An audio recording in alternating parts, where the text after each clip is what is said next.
Mas antes disso, vamos trazer destaque aqui da nossa economia e também política, né? O economista Aloysio Mercadante toma posse hoje como novo presidente do Banco Nacional do Desenvolvimento Econômico e Social, o BNDES. Nessa segunda-feira, a cerimônia está marcada para logo mais, tá? Às 10 da manhã, no Teatro Arino Ramos Ferreira, sede do banco no Rio de Janeiro. O evento que, inclusive, oficializa o economista no comando da estatal e evento que vai contar com a presença do presidente Lula. Sobre esse assunto a gente conversa agora com o cientista político da Tendências Consultoria, Rafael Cortes, que nos atende gentilmente. Rafael, bom dia para você, boa semana. Bom, qual que é a expectativa do mercado financeiro para, enfim, esse período, né, que se inicia agora de direção de Aloysio Mercadante no BNDES? Enfim, alguma mudança prevista? Bom dia, Patrícia. Bom dia a todo mundo que está ouvindo nessa manhã Band News TV. É um prazer estar conversando com vocês. Eu diria que sim. Eu diria que ele tem bastante expectativa em relação a mudanças em pontos importantes da política econômica. Expectativa essa, na verdade, criada não só pelo presidente Lula, pelos diferentes membros da equipe econômica, que nesse primeiro mês, né, sinalizaram a disposição de alterações em temas importantes aí que afetam o comportamento dos ativos brasileiros e, ao fim e ao cabo, afetam as perspectivas de crescimento econômico para 2023. No caso em particular, da posse do presidente do banco, Aloysio Mercadante, medidas associadas à questão de crédito, financiamento de investimentos, enfim, são as tarefas voltadas à instituição e que também foram objeto de pelo menos sinais de que devem haver mudanças importantes, e aí, diante dessas incertezas, é natural alguma expectativa dos agentes financeiros para ver quais os rumos e direção que essas mudanças devem tomar.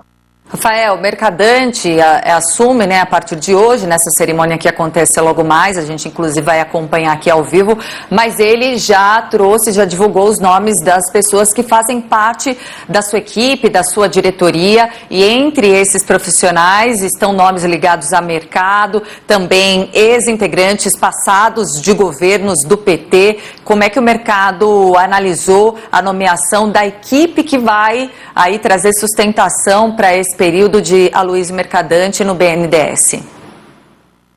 Olha, Patrícia, por hora, acho que é um cenário mais de aguardar o que de fato vem concretamente, né? Mais do que nomes, os nomes eventualmente trazem algum impacto, mas é um impacto muito mais pueril, né? Do que fica no médio e no longo prazo tem a ver com as medidas que a nova equipe vai tomar. E aí é que residem algumas incertezas, né? Em particular, destaque para eventual alteração, por exemplo, na taxa de juros que sustenta a política de investimento do banco, a famosa PLP, que é uma taxa de juros de longo prazo, se vai ter alguma mudança em termos de metodologia, se essas mudanças vão acarretar em riscos fiscais para o Tesouro e, portanto, para toda a coletividade. Então, é aí que reside as grandes expectativas. Por hora, diante do cenário de sinalizações, mas poucas medidas concretas, ainda tem, digamos, naquele estágio de vamos aguardar para ver o que vem, e à medida que essas medidas vão ganhando concretude, elas vão impactando mais diretamente o preço dos ativos brasileiros, e aí o que a gente está falando aqui é taxa de juros, taxa de câmbio e os seus impactos inflacionários.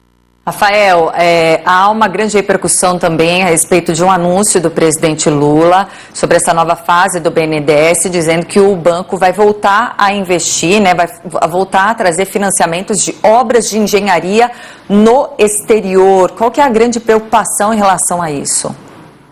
Bom, acho que aqui, em primeiro lugar, Patrícia, é a dimensão política da discussão, né? O BNDES e as políticas que foram gestadas ao longo das administrações petistas em relação ao financiamento do banco, enfim, isso gerou muito, muito barulho. Uma parte disso é só barulho mesmo, quando a gente olha de forma concreta, é bem menos do que o impacto político, mas, ao fim e ao cabo, né, a política ganha pernas por si só. Então, esse ponto vai ser bastante monitorado e possivelmente vai ser um dos grandes canais de críticas ao governo, alimentando essa polarização política que se tem. Deixado essa dimensão política, a questão que me parece fundamental é se vai ter alguma alteração relevante nas políticas feitas pelo banco, né? A gente basicamente teve uma fase das chamadas políticas das campeãs nacionais, em que o banco teve um papel importante de financiamento com subsídio do Tesouro. Isso ajudou a explicar uma parte do problema fiscal, financiando medidas de fusão de grandes empresas, ajudando essas grandes empresas a abrirem mercados. Isso, digamos, deixou um legado que até hoje é muito sentido entre os debatedores de política econômica, para uma segunda fase de um banco muito menor em termos de volume financiado, voltado muito mais para pequenas e médias empresas, mas, sobretudo, né, não dependendo de financiamento do Tesouro.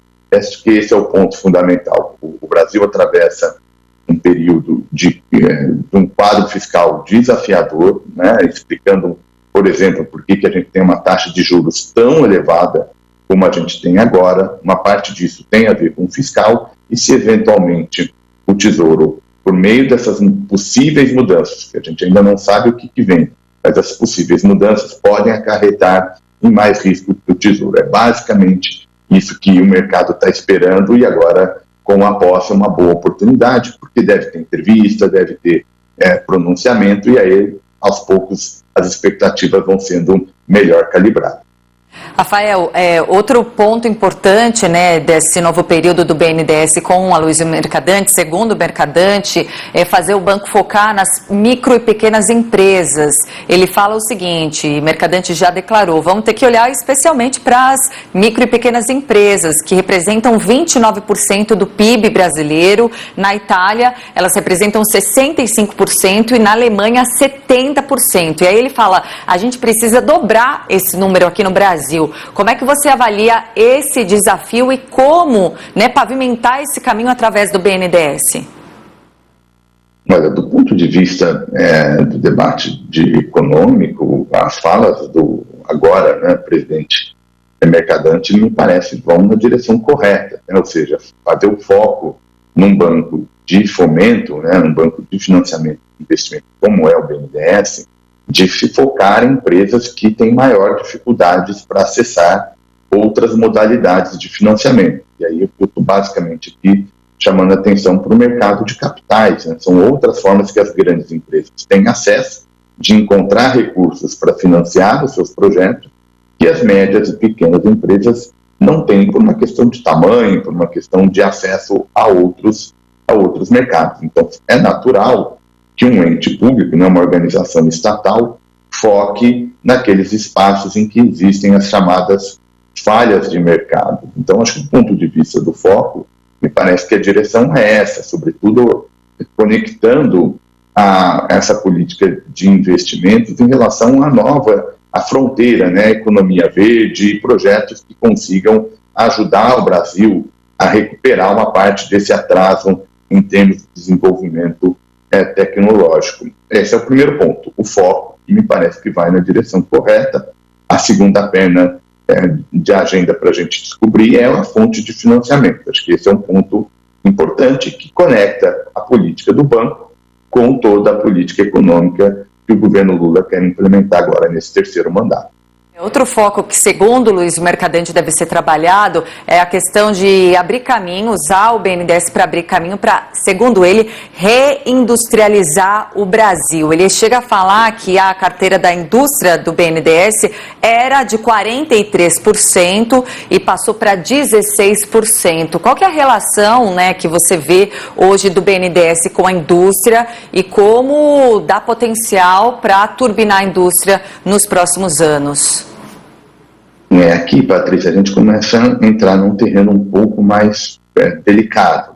Delicado no seguinte sentido, né? A agenda da reindustrialização é uma agenda muito maior do que aquela associada à política de crédito, fundamentalmente de financiamento de investimento. Até porque o grau e o nível que se faz de investimentos, a que preço que se faz, de alguma maneira, está associada ao estado da economia como um todo, as variáveis macroeconômicas, ou seja, vamos tomar um exemplo, se a taxa de juros da economia como um todo é alta, isso significa que todo o financiamento, todo o crédito vai ficando mais caro.